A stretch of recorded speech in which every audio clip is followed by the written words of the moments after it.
Bonjour les Sagittaires et bienvenue pour votre guidance de la période du 6 au 15 janvier 2025.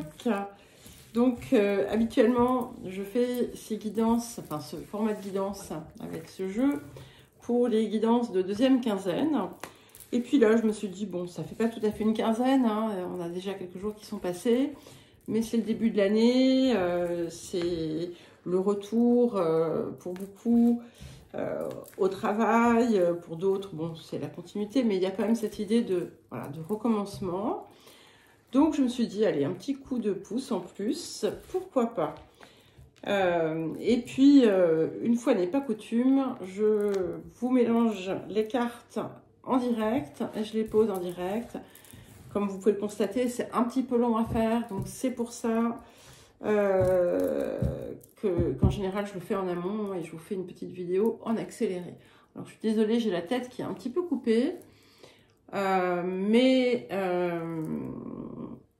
si vous voulez, si je veux vous montrer toutes les cartes, ça sera plus facile hein, comme ça. Vous avez vos guidances de janvier qui sont faites, hein, les messages de nouvelle lune également, qui portent sur le mois lunaire, c'est pour ça que j'en parle. Les guidances annuelles, donc une qui regarde les différents secteurs de vie, l'autre qui s'attache davantage aux énergies mensuelles. Donc, je pourrais le lever un petit peu plus. Je ne sais pas s'il n'a pas glissé. Bon, c'est pas grave. Au moins, vous verrez. Voilà. Je vous souhaite évidemment une merveilleuse année 2025 et je vous souhaite vraiment le meilleur en cette période et pour toute l'année qui vient, et que ce soit vraiment la réalisation pour vous, le mieux-être. Je sais que ça n'a pas été forcément simple pour tout le monde. Donc voilà, je vous souhaite vraiment tout ce que votre cœur désire. Alors, vous voyez ces cartes, en fait, donc c'est toujours un petit peu plus long, un petit peu plus compliqué à poser. Je vous les montre, c'est l'occasion. Donc, vous avez 4 images par carte. Chaque image a 4 positions. Et l'idée, en fait, c'est de les associer quand il y en a une autre à côté, en haut, en bas. Et puis, il y a également la dernière image qui est un peu plus, enfin, la dernière carte, pardon, qui est un petit peu plus particulière, puisque on interprète les quatre images dans leur position de départ, mais ensuite en position 1, qui en général est la meilleure. Voilà, donc c'est toujours un petit positif. Alors, je vous sens un petit peu, il y a quelque chose là qui ternit un petit peu le tableau. Je pense que vous êtes préoccupé peut-être par une rupture, par une querelle. Peut-être que vous avez eu un désaccord avec quelqu'un. Ça peut être aussi avec vous-même, d'accord? Vous pouvez être en rupture avec vous-même, coupé de votre énergie, comme ça peut être avec quelqu'un qui est à l'extérieur de vous. Si c'est le cas, ça fait comme une rupture. Ça peut aussi être quelqu'un qui est géographiquement éloigné de vous. Alors, soit parce que c'est une personne qui part, ou parce que vous êtes parti vous installer ailleurs, par exemple. Ça peut, quelquefois aussi, on peut être éloigné de ses enfants parce qu'ils vont faire leurs études ailleurs. Bon, c'est quelque chose qui... Il y a quelque chose ici qui est... Voilà, qui est latent, qui n'est pas très agréable. Mais d'un autre côté, quand on a la faux, parce que, vous voyez, c'est la carte de la faux, je vous la montre, eh bien, finalement, ça permet de décanter les choses, hein, et d'enlever ce qui ne sert plus.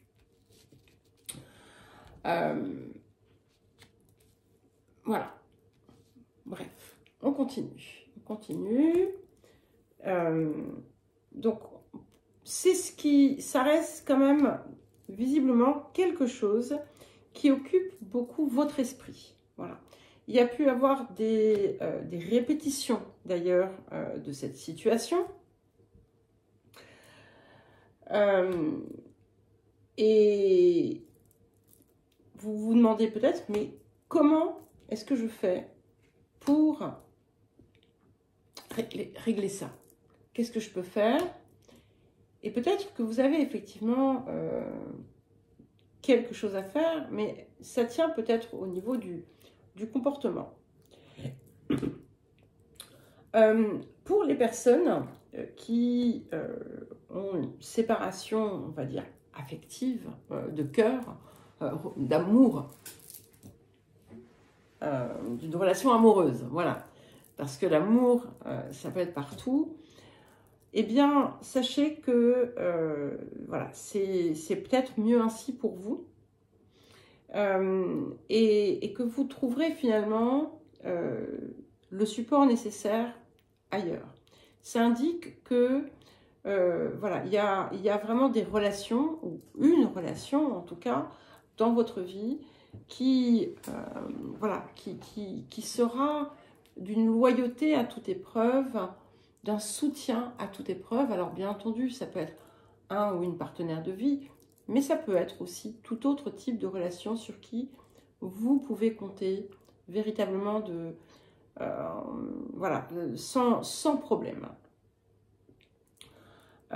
Et du coup, son soutien est important en cette période, si cette personne est déjà dans votre vie.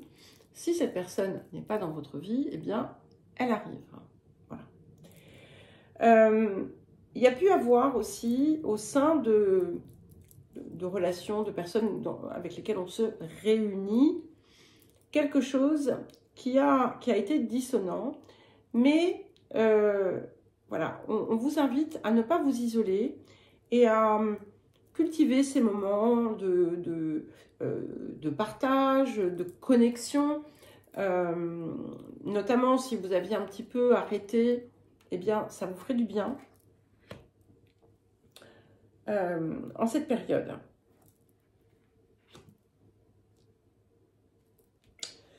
Allez, on arrive à la fin. Bon, et ce qui est bien, vous voyez, c'est que, voilà, vous allez... il y a l'idée de retrouver quelque chose qu'on croyait perdu, ou de faire une découverte inattendue, qui apporte quelque chose de positif, hein, pour vous. Et finalement, même si on commence la période un petit peu, on va dire, hantée par une situation un peu délicate, globalement, c'est une très très très belle période et les choses vont revenir à l'équilibre pour vous, pour le mieux. Ce qui a été, on va dire, défaillant, ce qui a été là où vous avez pu sentir une forme de, en quelque sorte, d'injustice, eh bien, l'un dans l'autre, vous allez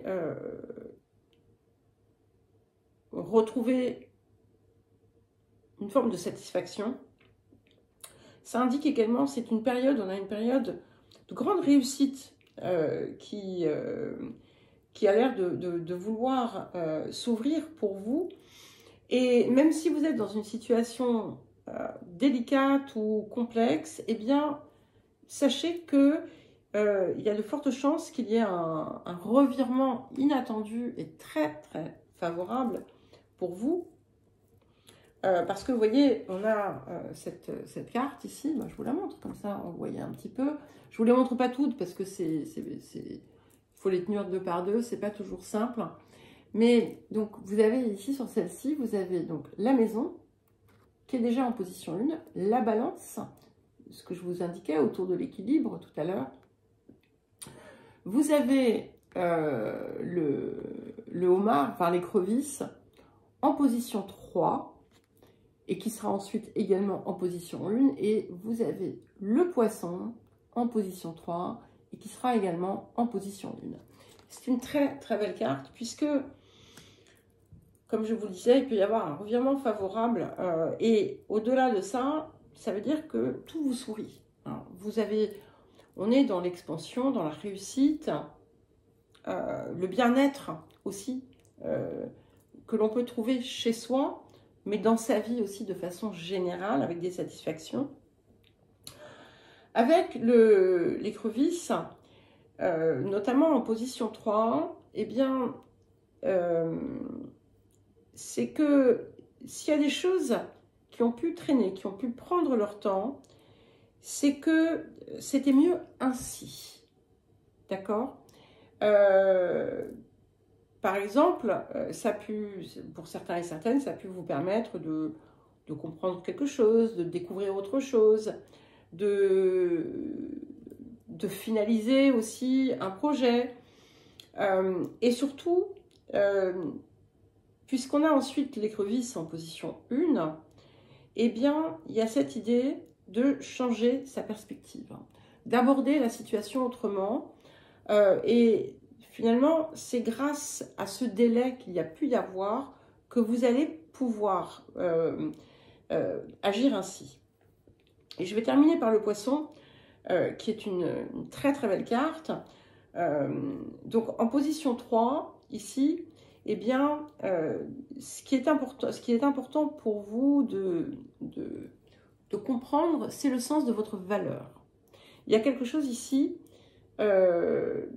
qu'il est important d'affirmer et de ne pas vous brader, de ne pas, comment dire, accepter quelque chose sous prétexte que, bon, ben voilà, à défaut, hein, voilà, pas par défaut, s'il vous plaît, les Sagittaires. Ça peut être également une bonne période pour augmenter les tarifs, demander une augmentation. C'est vraiment, et puis surtout prendre véritablement conscience de votre valeur personnelle. Alors zut, batterie faible. Attendez, je vais mettre ça en charge en 2 secondes. Voilà. Et puis, ce qu'il y a aussi, c'est que ça augure d'une grande réussite, là encore. Et comme je crois vous l'avoir dit récemment dans d'autres guidances, on a cette idée de reconnexion à sa part supérieure.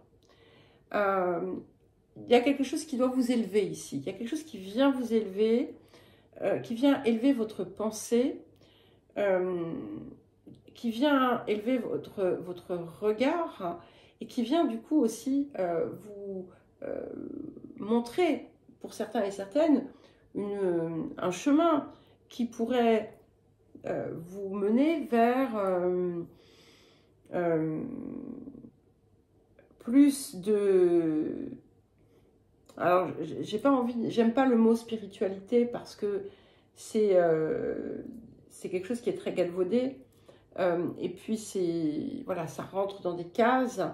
Mais c'est véritablement quelque chose que l'on peut apporter, auquel on peut contribuer par justement sa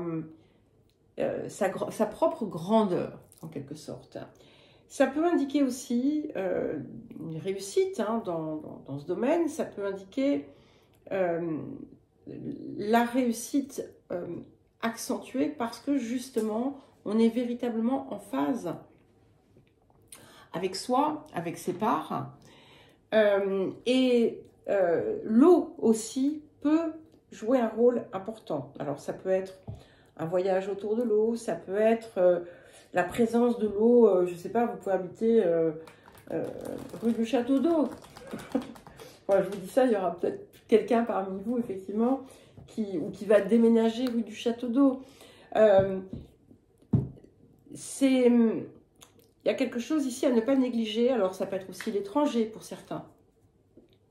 Mais globalement, c'est vraiment quelque chose de très joli ici. Et ce qui vous préoccupe en ce moment, eh bien, c'est quelque chose qui va aussi vous permettre de passer un cap. Voilà. Alors, je vais prendre 2 cartes, des cartes de l'amour, pour voir quels pourraient être des angles de travail possibles en cette période. Est-ce que ça va rejoindre ce que nous avons ici? Est-ce que ça va apporter des informations complémentaires? Nous le verrons bien. Bon, ben voilà les deux cartes. Voilà. Alors, nous avons la carte de la manipulation et nous avons la carte de l'amour. Alors, c'est très intéressant ici parce que cette carte de la manipulation, elle peut être à double tranchant. Hein. Vous pouvez être le, entre guillemets, manipulateur, ou vous pouvez être la proie d'un ou d'une manipulateur, manipulatrice. Alors, c'est un grand mot, d'accord? C'est un grand mot. On n'est pas forcément, et loin de là d'ailleurs, dans des comportements extrêmes. Mais c'est cette idée de jouer d'une façon ou d'une autre, directe ou indirecte, consciente ou inconsciente, avec les sentiments, les émotions des autres. Je vais vous donner un exemple que j'ai donné au taureau et que j'avais donné il y a quelque temps dans une autre guidance, je ne sais plus laquelle. On peut chercher à recueillir l'attention de quelqu'un en montrant, par exemple, son désarroi, sa tristesse, en se disant, bon, comme ça, si je fais ça, on va s'intéresser à moi. Enfin, j'exagère, hein, bien entendu, mais vous voyez, ça peut être, c'est une forme de manipulation. Évidemment, c'est pas exactement comme ça que ça se produit dans la tête, hein, sinon, bon, parfois oui, parfois non. Ça peut être aussi de dire certaines choses de certaines personnes pour détourner ces personnes de quelqu'un. Voilà, il y a de multiples façons. Et parfois, en fait, on ne se rend pas compte, mais voilà, ça peut être ça. Ça peut être aussi la manipulation. Ça peut également ne pas nécessairement concerner des personnes, mais des situations de vie qu'on cherche absolument à tout prix à faire prendre la forme que l'on désire. Mais parfois, ça n'est pas possible. Parfois, enfin si, ça peut être possible, mais parfois, ce n'est pas, en fait, le chemin. Surtout, et notamment dans certaines situations où, en fait, on tient à tout prix à quelque chose parce que ça représente une valeur quelconque. Et c'est là la nuance entre la valeur prêtée aux choses et votre valeur personnelle. Parce que votre valeur personnelle, elle est en lien avec l'amour, avec l'énergie du cœur. Et ce qu'on vous dit, c'est que si les choses finalement n'aboutissent pas, je dois, plutôt que de chercher à, comment dire, déformer ce qui est pour en faire ce que je désire, eh bien, je lâche prise et je me demande si c'est véritablement ce que mon cœur désire. Est-ce que je le désire parce que ça représente quelque chose ou est-ce que je le désire parce que c'est vraiment l'énergie de mon cœur? Et vous allez comprendre très certainement que quand vous êtes dans l'énergie de votre cœur, eh bien, tout est beaucoup plus fluide. Voilà. Et ce qu'on vous dit aussi, c'est que si dans une situation, parce que ça sera pour d'autres personnes, si dans une situation relationnelle quelconque, où il y a de l'amour, hein, ça peut être dans une relation amicale, une relation parentale, peu importe, eh bien, ne cherchez pas à manipuler, à transformer l'autre, d'accord, soyez uniquement dans cette énergie d'amour. Ce qui arrive aussi, c'est que vous allez être aidé par cette énergie. En fait, elle vient vous aider. Donc, c'est une période qui va véritablement vous aider à accéder à ça parce qu'effectivement, vous êtes en contact avec votre part supérieure. Eh bien, écoutez les Sagittaires, je vous souhaite une très belle première quinzaine de janvier. Je vous embrasse et je vous dis à très vite.